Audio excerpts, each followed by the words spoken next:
তোমাদের যদি কোনো বিহারি বন্ধু থেকে থাকে আর সেই বন্ধু তোমাদের কোনো দিনও লিট্টি চোখা বানিয়ে না খায়, তাহলে সেই বন্ধু তোমাদের কোনো কাজেরই না। সেই লোকের কথা বাদ দিলাম, আমি নিজের কথা বলি। এই যে দেখতে পাচ্ছ, আমার ইউনিভার্সিটিতে কিন্তু আমার ব্যাচে আমার অনেকজন বিহারি ফ্রেন্ডরা আছে। আর তারাই কিন্তু প্ল্যান করে যে তারা আজকে আমাদের লিট্টি চোখা বানিয়ে খাওয়াবে। আর এইটা কিন্তু প্রথম না, এর আগে কিন্তু তারা আমাদের দুইবার লিট্টি চোখা বানিয়ে খেয়েছে। ফার্স্ট টাইম খুব এক্সাইটেড ছিলাম, আর একটু ভয়ও ছিলাম, কারণ আমি সব খাবারে যেহেতু তেল বেশি খাই। আর দেখছিলাম তারা সেই লিট্টিগুলোকে আগুনে পুড়িয়ে বানাচ্ছিল, তো ভাবছিলাম আদৌ কি খেতে ভালো লাগবে। আর গাইস, অনেস্টলি স্পিকিং, আমি যখন first time litti chokha try করেছিলাম, একটু তো চাপে ছিলাম, বাট আমার খুব ভালো লেগেছিল। তাই যখনই তারা আমাদের বলে যে তারা আমাদের রুমে আসবে আর লিট্টি চোখা বানাবে, তো তাদেরকে আর হ্যাঁ বলা ছাড়া কোনো উপায় থাকে না। তো এই যে দেখতে পাচ্ছ, পেছনে আরাবল্লী পাহাড়, পাশে শস্যের ক্ষেত, আর এই দিকে চলছে আমাদের লিট্টি চোখা বানানোর পর্ব। আর গাইস, এটা খেতে যতটা ভালো, এটা বানানোর প্রসেসটা কিন্তু ততটাই লং, আর খুব মেহনত লাগে এটাতে। তো যাই হোক বন্ধুরা, এইদিকে আমাদের লিট্টিও কিন্তু বানানো হয়ে গেছে। এবার এগুলোকে আগুনে দেওয়া হবে। আর ওখানে কিন্তু পাশে বেগুনও নিয়ে চলে এসেছি, যে বেগুনগুলোকে এখানে পোড়ানো হবে। আর পোড়ানোর পর সেই বেগুন দিয়ে বানানো হবে আলু আর বেগুনের ভর্তা। আলুটা ওখানে গ্যাসে রুমের মধ্যে সেদ্ধ করতে দেওয়া হয়েছে। আর এই যে লিট্টিগুলো বানিয়ে রাখা হয়েছে সাইডে, এগুলো বানানোর প্রসেসটা কিন্তু আমি দেখাতে পারিনি, কারণ ওটা রুমের মধ্যে বানানো হচ্ছিল। আর তখন আমার না খেয়াল ছিল যে আমি ভিডিও বানাবো, আর ওখানে একটু লাইটও কম ছিল, তাই জন্য আমি ভিডিও করিনি। কিন্তু হ্যাঁ গাইস, ইউটিউবে হাজার হাজার রেসিপি পড়ে আছে।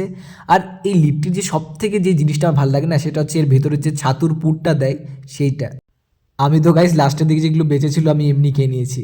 তো এই দিকে ফাইনালি কিন্তু আমাদের বেগুনগুলোকে এখানে পোড়াতে দেওয়া হচ্ছে। আর শুধু এই লিট্টি চোখার বেগুন ভর্তা না, আমি এমনিও কিন্তু অনেক সময় ভাতের সাথে বেগুন ভর্তা করে খাই। সেটাতে কি হয়, আমার সময় বেঁচে যায়, আমার খুব ভালো লাগে খেতে বেগুন পোড়া। আর এই পর্যন্ত যতবার এই লিট্টি চোখা বানানো হয়েছে, আমি কোনো কিছুতে হাত লাগাইনি। এই আগুনের মধ্যে, গরমের মধ্যে আমার ছ্যাঁকা লাগে এমনিতেই। তো এই যে যারা বিহারি ফ্রেন্ডরা আমার আছে, তারা এইসব করে, কারণ তারা এগুলো করে করে অভ্যস্ত আর এক্সপার্ট। আমার দ্বারা তো হয় না। আর হ্যাঁ, এখানে যতজনকে দেখতে পাচ্ছ, এরকমটা ভেবো না যেটা সবাই বিহার থেকে, এরকমটা না। এখানে মাত্র হবে 3-4 জনের মতো হয়তো হবে তারা বিহারের, আর বাকি কয়েকজন আছে যারা এখানে নেই। আর বাকি হচ্ছে রাজস্থানের পার্টি, উড়িষ্যার পার্টি, আর আমি একাই ওয়েস্ট বেঙ্গলের পার্টি। তো গাইস, আমার ইউনিভার্সিটিতে কিন্তু প্রায় প্রত্যেকটা স্টেটেরই বাচ্চারা আছে। যেমন এই যে বাচ্চাটাকে দেখতে পাচ্ছ, কমলাবতী, এই কিন্তু বিহারের চম্পারনের মহাত্মা গান্ধী নাম শুনেছে তো, ঠিক সেইখান থেকে। তো দেখতে পাচ্ছ আমার হাতে রয়েছে এবার প্লেট নাম্বার 2 লিট্টির। আর এইটা না একটু দেখা হচ্ছিল যে আদৌ কি এর মধ্যে মশলা দেওয়া হয়েছে না এমনি নিয়ে আসা হয়েছে।